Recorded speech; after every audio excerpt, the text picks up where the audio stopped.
Geoff, important equaliser. How are you feeling after the game? Tired.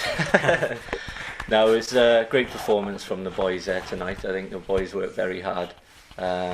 Second phase now, we wanted to start positive and obviously try and start with a win, but after losing 7 on the bounce, I think it was, it's great to get that point there tonight, and obviously get the goals a bonus for me. So That goal, in terms of this season and how it's been in recent weeks, do you think that's absolutely one of the most important goals you might have scored for quite a while?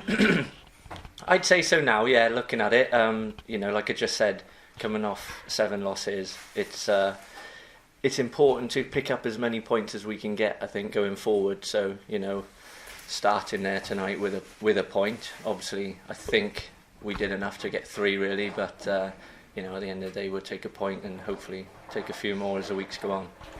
As I was speaking to Gav earlier, do you see this as a game by game now, rather than looking forward to the next 4 or 5 weeks? Yeah, of course. Yeah. We concentrate on ourselves and look at ourselves. Fresh new faces in the team, which is a positive going forward. So we'll take each game at a time, and like I said, pick up the points as we go. Now you've got this point. You looking forward to that next game a bit more? Yeah, hopefully. I think, like I said, 7 losses it hit us hard, after such a good run before Christmas. So we'll be looking to next week now and get more points on the board.